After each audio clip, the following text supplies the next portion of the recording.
ask you to do, if there's a question you have about what's happening at the city or a concern, if you'll step to the mic, or we can walk the mic to you. If you raise your hand, we'll get a microphone to you. We'll answer the question. I'll either assign it or a member of the council can volunteer. So we're opening it to you now if there are questions. Go ahead, Lee. Somebody's going to break the ice. Council, good evening, city, good evening, citizens. I'm Lee Strong. I live on Main Creek Park Drive. And I come here every year to do a little cleaning for our road. Main Creek Park Drive is an arterial that most of you know goes from Coal Creek down to 405. And it's also a road that is increasingly being loved by the citizens and people to traverse around. But it's a road that really hasn't seen any improvements in, well, I perceive the city as far as time. We don't have street lights. We don't have sidewalks. We really don't have shoulders. And we get a lot of recreation on our road, which are bikes. And we'd like to get a lot more walkers. But there's 2 hairpins that happen to live between. And my question and really ask of the city is if it's on your radar screen. I know there was a study done, and I was really pleased to see that. I'm going to encourage that the city consider biting off chunks because it is a bit of a difficult road. We do know that, but so is Coal Creek Parkway, so is Newcastle Way, and others. So, like to know if it's on the radar screen, like to know if they're concerned at all that it's not been improved upon, and where you think we might be able to go. Well, you've alluded to a couple of studies that have taken place. Does anyone want to address that question?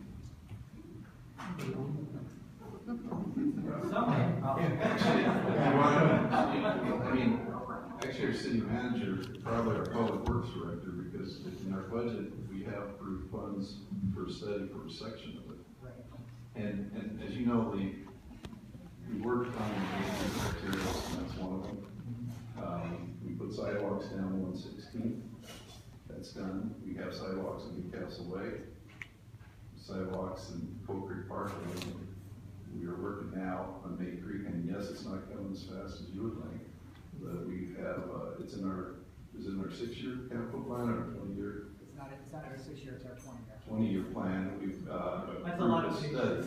No, it's coming because it's the last connector left. And I know it can't come soon enough for you, but we are working on it. And it's going to be a major investment. It's going to be, $3 to $5 million to do that. But it's coming. So see you next year. Yeah, I won't politely say that I think the study came in under that, and I would encourage you all to consider like anything. Those others came one piece at a time, with perhaps the exception of Coal Creek Parkway. And it's like most things in life, you can't always buy everything at once. But if you consider what you can do, it can be a big thing. Right, and you're exactly right, and you'll see it in chunks. You'll see the section in Coal Creek Parkway down to the hairpin turn, and then there's a study that's connecting the Coddington neighborhood that may or may not happen as an arterial road through there, and it will come in chunks because it won't be bitten off. But that will just add traffic jam. That doesn't really help, the safety and connectivity and necessarily, for pedestrians and bikes. So the road will come with curb gutter and so. Thank you, Lee. Go ahead, Deputy Mayor Gresham. Yeah, Lee, I just want to thank you for coming every year. I have lived in the city 10 years. In the first 2 or 3 years, I was crazy enough to run on that route until I figured out where the trail was. It took me a little while to find that. I still run a segment of it just to get over to the Main Creek Trail. And I would just tell you, I get it. I particularly get it whenever there's blockages at Coal Creek. Traffic that comes flowing down there way too fast. I see it. I live about 100 yards from that. And but as everybody here knows, it's expensive, it's complicated.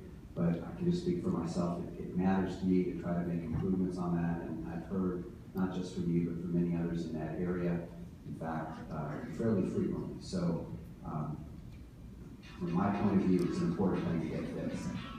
And this is from the council member who voted to keep cell phones out of the meetings.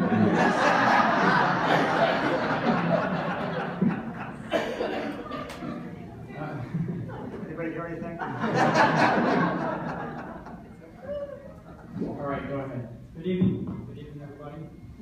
I have a project that really isn't going to cost millions of dollars. I was here last year, and the issue that's important to myself and many of my neighbors here is traffic calming on our streets.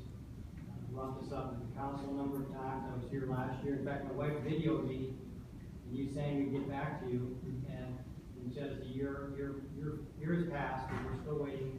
On Southeast 75th Street, the path that goes down to the library, 129, is still wide open. People are more using that than ever before because they've realized that every other street now has speed humps, and people are not traveling down those other streets anymore. They're coming down our streets. So it's really, really frustrating to have to come back here and talk about this issue again. I know it's in the budget. I talked to Rich before, and previously to this meeting, he said it's in the budget to put speed humps on your street and the streets down to 129. So I just want to know when is this going to happen? Yeah, I talked to the city manager before the meeting. We have $75,000 allocated for traffic calming. Carrie Sullivan has been managing that. I don't know if Carrie is here, but you know, I don't know that I can speak to say that that's where the money will be spent, but I appreciate and understand your concerns, and you've been to the council, and your neighbors have been to the council, and I encourage me personally, the city manager, to make sure that that happens. So we have the budget. I don't know if it's allocated. I don't believe it is. Rob, do you want to? Yeah, sorry, I should have a mic over there if you don't mind me bumping you off there. And for those who don't know who I am, my name is Rob Lyman. I'm the city manager here at the city, and do you remember you coming last year to this event and seeing you and your family and neighbors at the couple of these council meetings talking about this? And we do have funds, as the mayor said, in our budget for traffic calming. You probably have seen what we call the ropes laid across on your street to do the traffic analysis. The problem we've come up with so far is that the numbers, the speed of the cars going in that neighborhood, and the actual number of vehicles haven't triggered what normally we would require to put speed humps in. I don't think this issue has come back up since you've been last time to the city council with that information. I think it's relatively recent that we have those updated numbers. I can't remember what the percentage is of trip generation on there, but it was significantly below those numbers. Now, that's numbers that's out of the traffic engineering manual. It's not reflective of what you guys feel, you know, living there and seeing the cars going by or kids outside playing. So at the end of the day, this is what becomes a policy decision by myself and by the city council if we want to go forward. And I think that's where it is currently. I think my question would be, why do we have a council member who has the impression that on these particular streets are going to get these speed humps?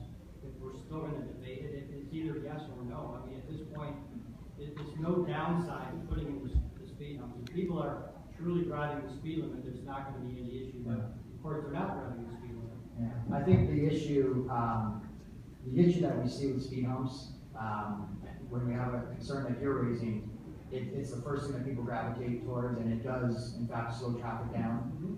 The problem that we find, especially when we don't have the numbers to back it up, is where we actually put them, because the people whose homes, you know, that are close by, we get complaints from them, and we Right sort in of front of my house, like I said last year. Yeah, and I think the issue with your house, and I don't want to spend too much time on this, but I think to your concern, and I can tell you right now, because I'm worried about this, that we'll bring this back before the council in the short term here of a go no go on that. So we have the money, we have the data. Show of hands right now. Why couldn't we have a couple of my house too? Okay.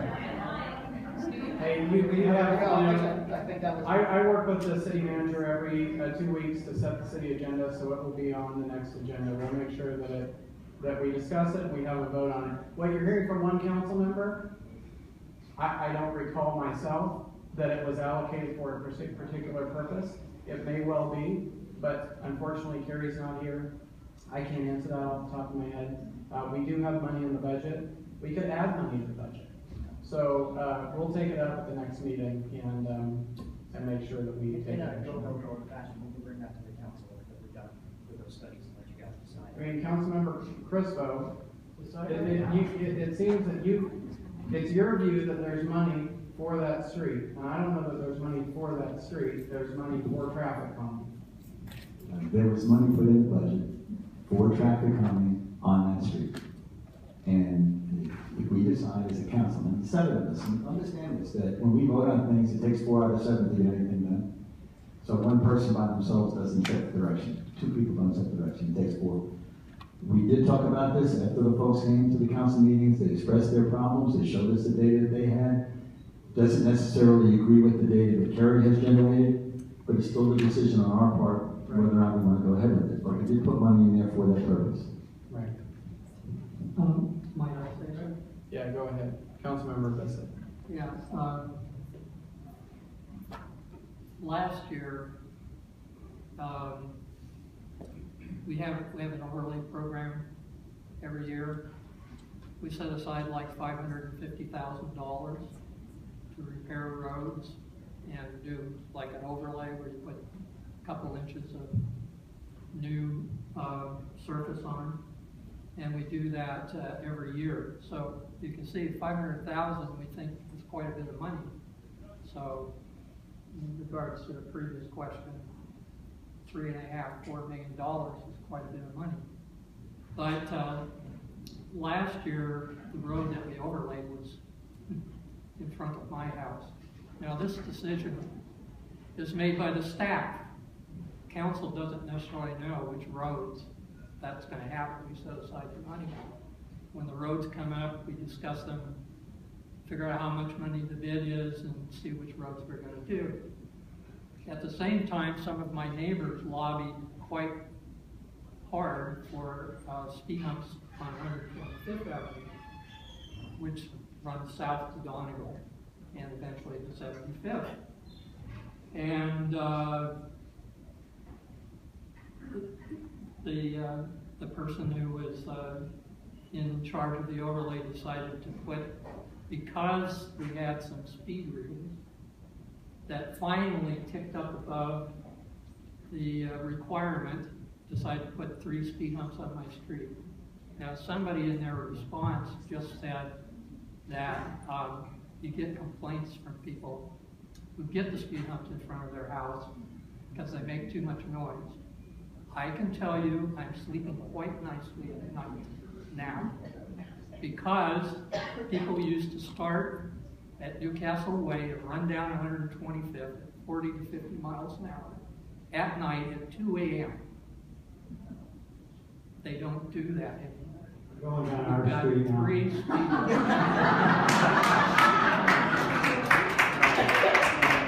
Now, I've been lobbying quite hard to help 75th, especially by putting some speed humps on the south end of Donegal, because what happens is people from Olympus come down the hill. They used to go down 23rd, it's got more speed humps, they don't do that. They used to go down 122nd, they got speed humps. They used to do 123rd, it's got speed humps. We got out speed humps on 125th, so guess where they go? They go to 75th and go down. So I'm lobbying quite hard. if the council is the ones who are making this decision, We aren't. I ask that anybody who uses that street, who doesn't live on it, who uses it as a thoroughfare, that they should not be part of that vote. Because they are the ones traveling down that road. So if anybody on the council uses that road to get to downtown, I ask that they, yes? I do. Okay. Okay. I live in Olympus. I use that road quite frequently to get to the library, to get to the signal, because it's easier to get onto Newcastle Way via the signal. Olympus has speed humps on both sides to get in and out of the community. I'm a council member who does not feel that speed humps are the solution to traffic calming. I once asked the mayor of Brenton, what do they do if they get reports of speeding in their neighborhoods? Do they put in speed humps? And he said, no, we call the police and we issue tickets. So my question is, do you want to have more policing and not have to go over speed humps Because as somebody who's lived in the neighborhood for over 15 years and getting tired of driving over speed humps, So you come getting down. tired of paying for, bills for my car repair for the shops. It will affect your car, 15 years will affect your car. All I do right. go slowly, it does affect your car. All I'm right. not speeding What I'm up. saying is, you have My question is to our staff, if I may finish. Here's what I'm pledging to you. City manager's here. I know you've waited a long time.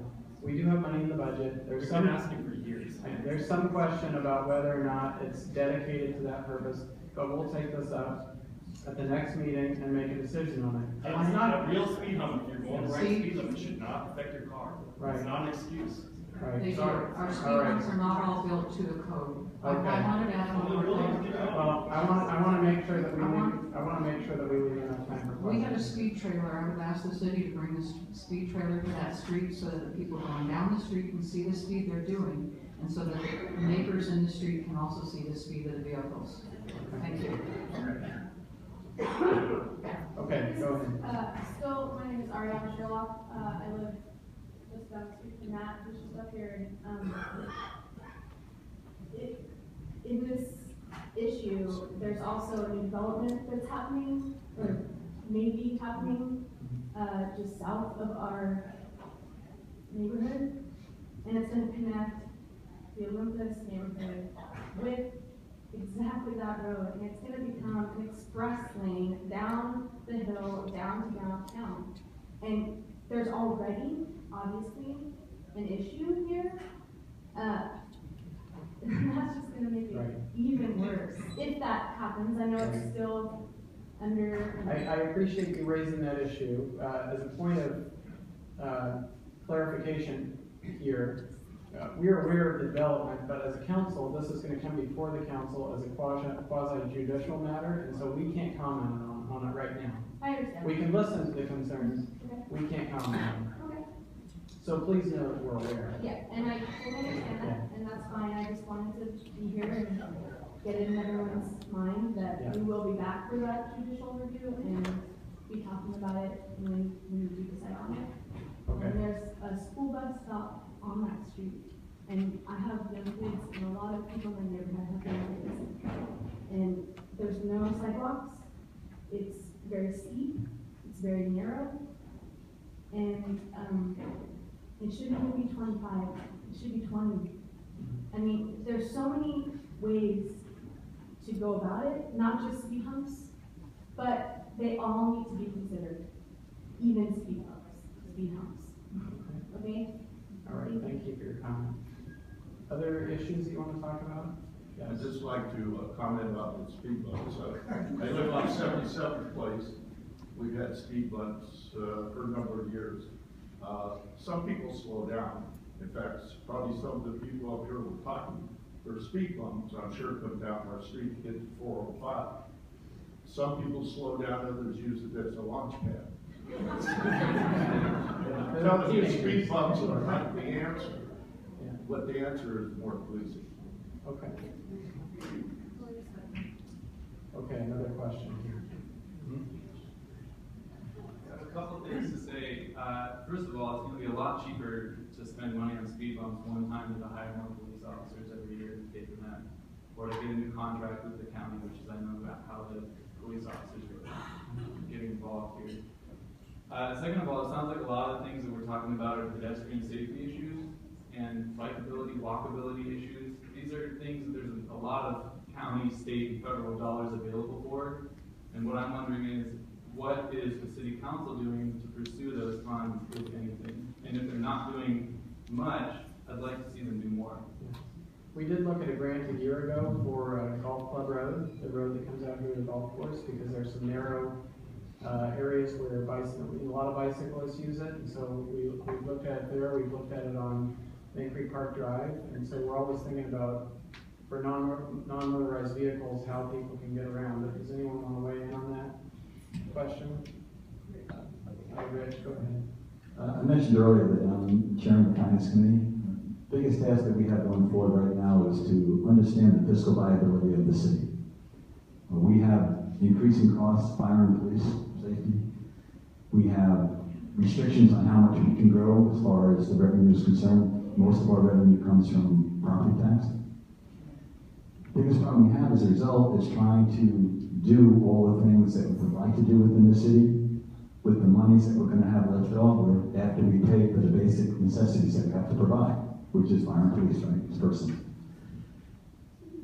It's a very difficult thing. You say go for grants. There are very rarely a grant that's 100%. You go for a grant, maybe it's 25%. If you're lucky, maybe it's 50%. Usually it's not.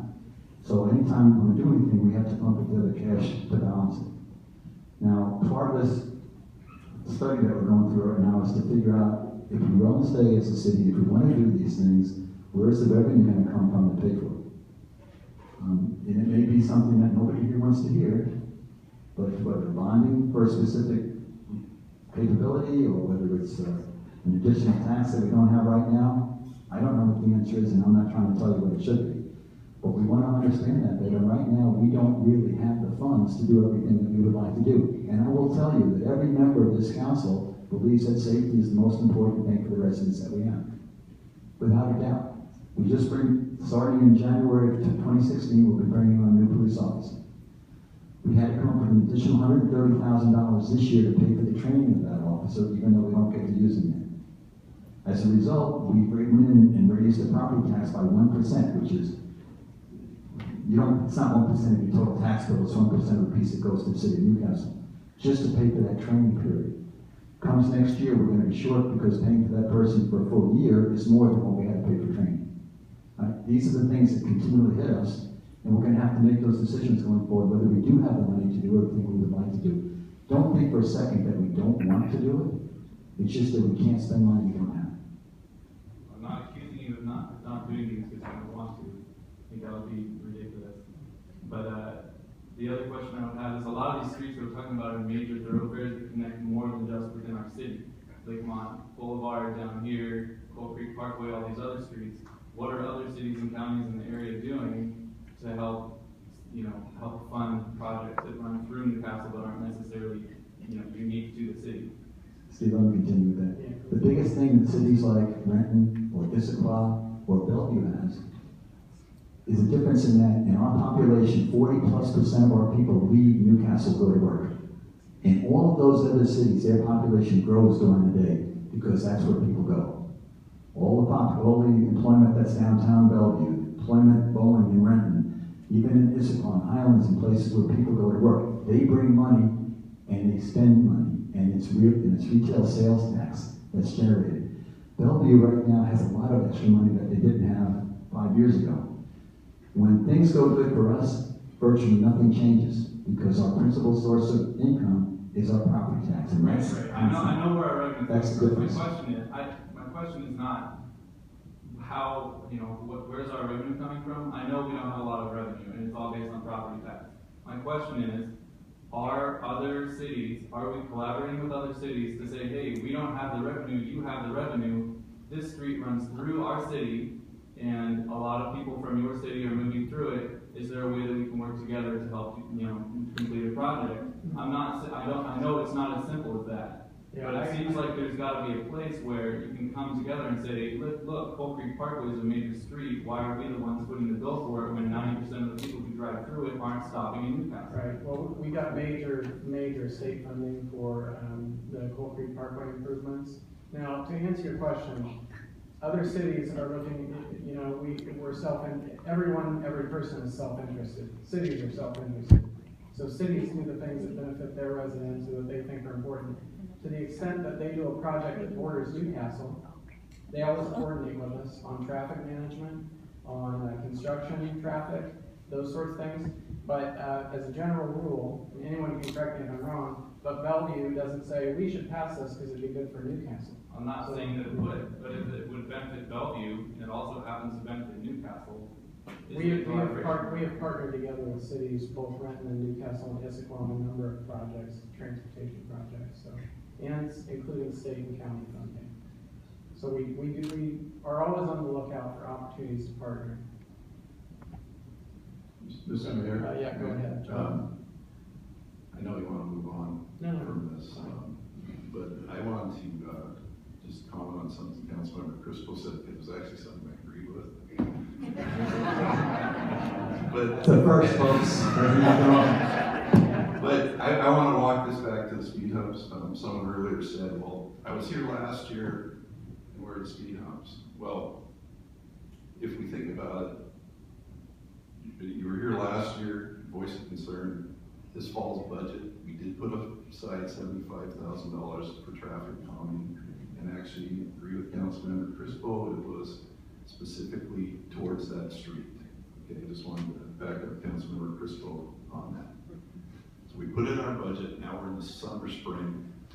If we're here next year, you don't have speed humps, there's an issue, but it is in the deal. There might be some disagreement with staff on how to effectively have traffic calming measures, but we approved it for traffic calming because what we didn't approve was $300,000 for sidewalks on that street.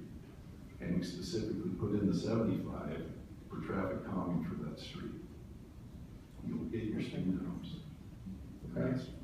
Several of you submitted questions in the back, so while we're waiting for another person at the podium or at the microphone there, one of the questions is, what do we need to do to get our own zip code?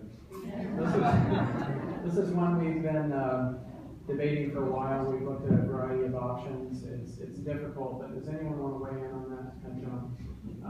Appreciate that question. We ran a poll on that last year, and it was overwhelmingly important to you all, as it is to all of us. I have, for what it's worth, been meeting with Congressman Adam Smith and his staff to sort out what our options are as it relates to that.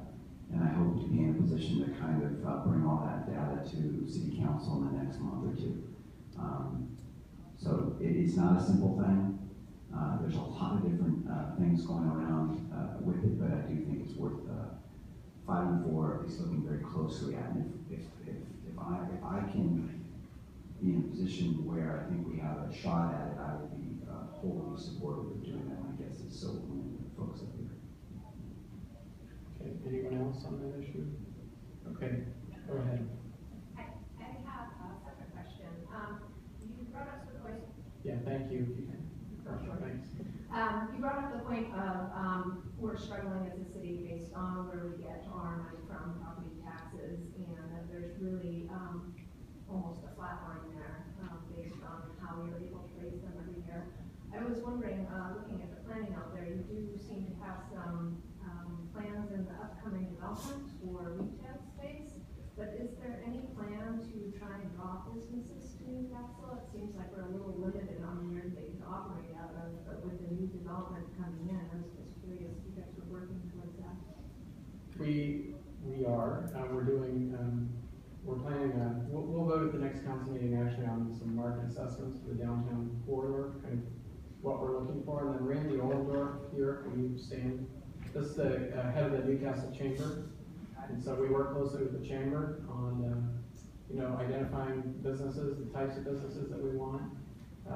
But obviously we're not property owners, so we don't, some of us might like a Trader Joe's, some of us might like a family restaurant, but,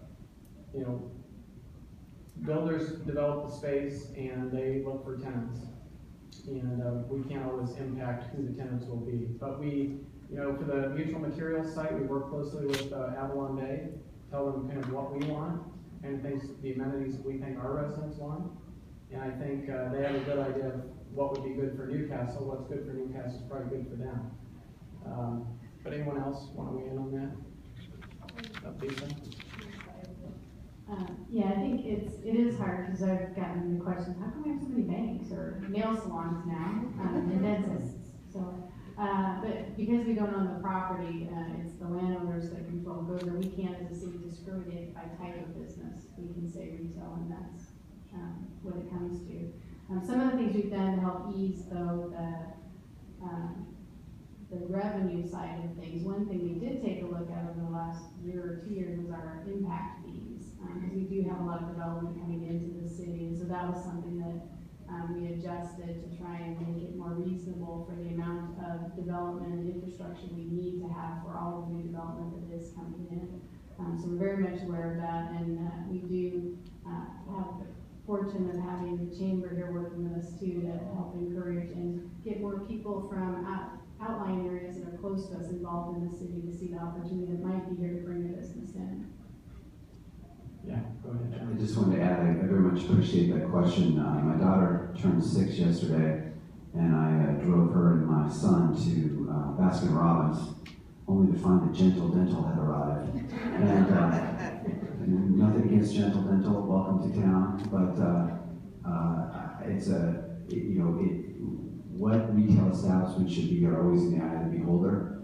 And my colleague said well that we have unlimited control over what we can do. I will just mention that in the process to approve the Avalon development, many of us spoke, we used the tools we had to speak to the importance of making sure that that retail space that is there is being well used and that they are aggressively going to find tenants for it and not just have it as a throwaway.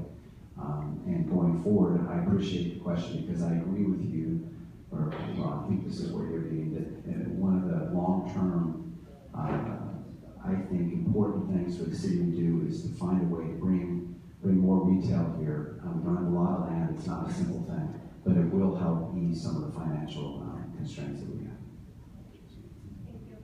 Go ahead, Carol. One of the ideas to encourage, and we hear from people that would like a family restaurant in downtown Newcastle. A restaurant would generate a lot of traffic, which would mean they would pay high traffic impact fees in order to build a restaurant. And that's a hardship for developers. Would you be willing to forgive a restaurant's traffic impact fees to encourage them to be here? That's my question to put in the post pad later for this evening. Would you be willing to do that? Would you allow your council to forgive traffic impact fees for restaurants? Rich. One thing that I'd like you to think about, do you remember when we had a state store here? Right? Over by Safeway, right? The state store? The liquor store. Well, the state store. State run. Right? It's probably a Pennsylvania term, sorry. East Coast person, right? Anyhow, when that moved out, that was a big area, and there were a lot of people interested in putting a restaurant or a tavern into that spot. And that was true, right? Unfortunately, we found out that when Safeway went in there, they retained the right to approve any food or beverage place on that side, in that side of the strip mall. And they said no. And we have a nail salon in there now, and dental, that's what's in there as a result. So there are certain things that exist in agreements that get made among the property owners. We have no control over that. It's something that happens, and that prevented that. Now, those of you that go to Newport Hills, and you know what the Mustard Seed is? Right next to the Mustard Seed is going in a brew pub and a pizza place, which would have been nice to have in town, but we had no place to put it because they wanted to come here. They're actually Newcastle residents that put it in there. All right, next question. I would suggest you have more monitoring on Cold Creek, people who don't stick to the speed limit. Because I don't ride it that often, but invariably I'm a slow car on the road because I'm sticking between 35 and 40. People are whizzing by. So I don't know whether there could be more monitoring on that because there's been a lot of people killed. Yeah, I think that's a good point. We do kind of emphasis patrols from time to time on whether it's drunk drives, looking for drunk drivers or speeders. But I agree, our police are driving around and probably do make a greater focus on Cold Creek Parkway. So I witnessed the same thing. Well, I certainly haven't seen anybody else there while I've been driving, because I don't do it that often. Okay. All right. Other questions? Yeah, go ahead. My name is Lynn Purdett, and I live in Olympus. Been here for, when it was rented, 23 years. I am going to be, and the best word I can use, a victim of PSE's energizing side. My home is currently on the line that they have now, which is, if anybody knows about it, excuse me, there are about a few number of poles there that are about 30 feet high. Currently, the kilovolts going through those lines is 150. Energizing side wants to put up poles that range from 90 feet high to 130. Is that correct? The voltage will be increased from the 150 to 230 kilovolts. I said I live on the line. I'm concerned about two things. I had cancer 2 years ago. The lines are very close to my home. Now I know the jury's out on this, but you can understand how I feel about them increasing the line. I also got a really good deal on my house when I bought it 22 years ago. I'm very concerned that the value of my home will go down. And I would like to think that the city council cares about the value of my home. I'm very uncomfortable with the way PSC has handled this. A year ago, we went to several meetings that were really not good. So I need someone on my side. And I'd like to know how. Now I realize we're in a process of environmental impact statements. I mean, I know the politics, but I want you to bring it down to me. I want you to bring it down to someone who's very concerned about her health and the value of her home. Could you speak to that? Sure. You want me to speak to it first, and then if you want to weigh in? Let me recap what the city has done on the PSC Energize Eastside project. I think we were one of the first councils to invite not only the Newcastle residents who would be impacted, but also the Sense group that was formed to appear before the council, giving equal time, more than equal time to PSC, who came to give a presentation on the project. We've just completed an updated comprehensive plan, which included, which the Planning Commission Chair, Alan Dodderman, is here. Tom Majors is on the Planning Commission. If there are others I'm missing, forgive me, but they really looked at the comprehensive plan intensively at utility regulations and strengthened the policies in our comprehensive plan governing what utility policies energy companies must abide by. Right now, the top priority of the Planning Commission is looking at our utility policies and how we, making sure that the policies are prepared and the proper safeguards are in place for the Energize Eastside project if it comes to fruition. So you're right that there's a policy and a process. I know there are parts of the process that people have been frustrated with. I mean, going back even further, Tim was involved as part of the community advisory group. Before him, Mark Rigos. So Newcastle staff and council have been very closely involved in along the way and through the process. Now, I don't mind saying for me personally, I don't see the benefit to Newcastle. I oppose the project. But there's no actionable item right now before the council. So until such time as something is presented to the council, either by an action of PSC to begin work on the project, but we've just completed phase 1 of the EIS process, and now we're entering a phase 2, and so I don't anticipate that that's the case. So I don't mind telling you my position on it. I'll leave it to the other council members if they want to share their position on it.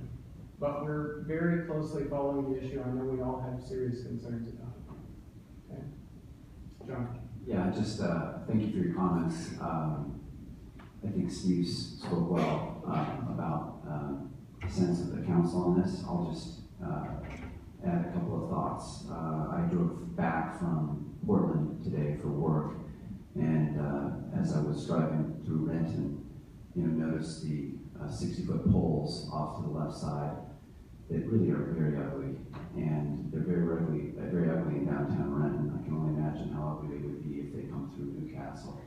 I know many people that live on the line who I've spoken to. I spoke to some here tonight. I publicly stated that I am against the plan. I spoke to some very nice people from PSC tonight and explained to them several of the reasons why I am. And so I hope that gives you some comfort. As Steve said, we have limited control. That doesn't mean we have no control. And I think Rob, our city manager, is well aware of our concern and your concern, and are thinking through all the different ways that we can smartly fight this project. I'm not convinced it's needed. I'm very convinced it would detract from the neighborhood if it came through.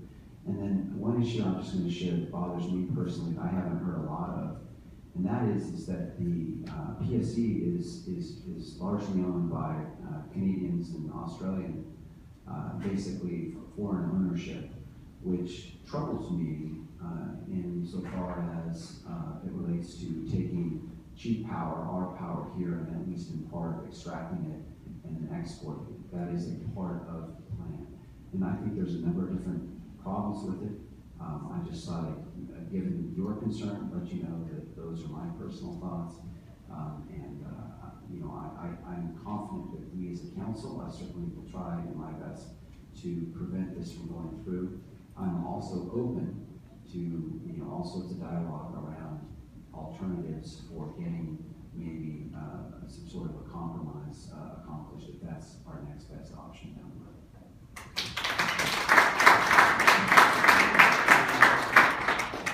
Okay, we have about, oh yeah, go ahead, Rich. And then we have about 10 minutes, so we'll have time for maybe one or two more questions. I'll try to go fast.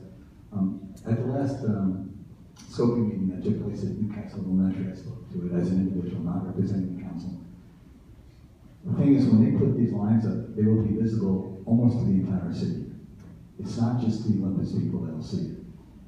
And I don't claim in any way to be an expert in electronics or electricity to know whether it's required or not required and all that. All I know is that this project does not directly benefit Newcastle. It doesn't directly benefit Kirkland, doesn't directly benefit Renton or Southern Bellevue, South part of Bellevue. It basically benefits the downtown Bellevue growth that's projected. And it's going to be major growth, and it's a good growth for the east side. It's going to bring jobs, it's going to do a lot of really good things. That's probably a good deal. But the gain, which is going to take place in Bellevue, they're basically taking all the pain and delivering it all over the east side. And I don't think that's right. And that's really the issue that, for me, is troublesome. If the gain is going to be there, then let the pain be there. And if it means that they have to generate money to mitigate the effects that we might feel here, then so be it. If it means that they put in some kind of a temporary power source in Bellevue to support the need when it is in Bellevue, so be it. But I think we really need to be looking at those kinds of issues rather than just saying, well, the easiest way to do it is to take existing easements that we have, just get bigger poles in there, and so be it, and nobody's going to really complain.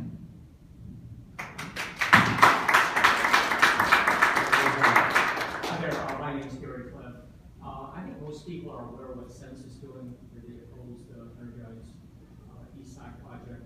And up to this point, there's been a lot of people in Sense giving their time volunteering, but they're at the point now where they're hiring lawyers and consultants, and they need money. And is there some reason that the city of Newcastle not contribute money to Sense to support their efforts? I have not heard that question before, and I don't know that public dollars could be used to benefit a private organization. I think probably not. Our city attorney's not here, but yeah, go ahead. I think it is, for a formal nonprofit, we've done it in the past as social service grants, providing and that way. Speaking the mic. Oh, sorry, yeah, let me just, what I was saying was, in the past in the city, we've given money to groups, to nonprofit groups, primarily for social service programs. We helped when the YMCA was first coming on board, and supporting some of their programs for seniors and disadvantaged families. I'm not even sure Sense is an official nonprofit. I'm just going to say that, at least from the aspect that I heard, if you make a donation, it's not tax deductible. Yeah, so they're probably not. So right on the start, it would be in essence illegal for the city to do that. We can't. It's gifting of public funds, so we have to be extremely careful, as you can imagine, how we transfer money out of the city. So if the group was a nonprofit, I'm starting to get a little bit of a gray territory legally. There would have to be some finding by the council that there was a broader public purpose for it. But it's honestly, that's a challenge for the city to donate money or funnel money to that. We're doing as Deputy Mayor and Mayor said, and Councilmember Crispo. Council's made their opinion clear about this. The staff, we've logged a lot of hours, we're going to log a lot more hours. We're doing analysis as part of the EIS process, and both internal. Tim McCart, our community development director, sent a letter, I think, yesterday, the day before, and last week, to the group doing the EIS. We have a lot more work that we're gonna be doing. I think where we can actually work together and in concert as opposed to us, giving money probably a better way, at least at this point. Yeah, they're main faculty, but this is a lot, as I said this to the mayor, I think just recently, this is a marathon, not a sprint. So we're coming at it wisely, we're gathering information, we're staying involved, but, you know, there's a strong sense from the council about how they feel about it. The reason census is placed is because there's frustration that the cities are not doing enough.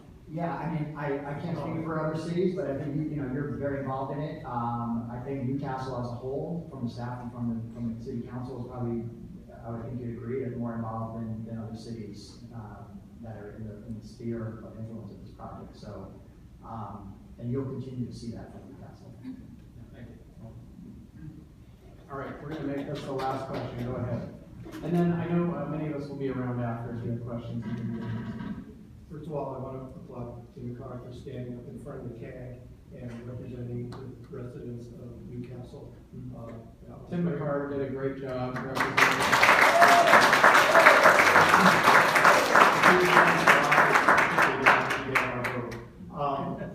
I heard the word safety. That's number one. I heard Richie say that. Do you all agree safety is number one? Okay. The corridor through Newcastle, particularly Olympus, is 100 feet wide. And in the middle 50 feet is a petroleum hazardous liquid pipeline. The distance between those metal towers, with a spark plug on top and lightning rod on top and spark plug on the bottom, will be dozens of inches from a petroleum pipeline in the existing corridor. Obviously, that's unsafe, and that cannot happen. PSC does not publish their safety standards. The best you can find is BPA standards. We do publish theirs. You can find on the website. They require 50-foot separation from pipes to the base of the towers. I've asked the EIS folks to consider that as the safety mitigation to keep the distance from that pipeline to the tower, and make sure that they include the impact of that mitigation in their plan. That means that corridor needs to be 75 feet wider on each side. That's 47 homes in Olympus that'll be gone. That's $20 to $30 million worth of market value. That's a tax-based loss. I know that's not a big deal. It's maybe $40,000 of tax revenue loss. It's probably not a big deal for you guys. Across the county, it probably is a big deal. It's like adding a third runway at SeaTac, only it's 18 miles long. What I want to ask you guys is to make sure when the EIS statement comes out, it has a complete assessment of that impact, and make sure that's in there, because that is a big darn deal. That is as big a deal as a 130-foot tall tower sticking up. Thank you. Thank you for that. I just said we'll be monitoring that, so thank you for pointing that out. Okay, I think that's what we have time for tonight. Again, we'll be around. Can we have a round of applause for the staff who's worked very hard?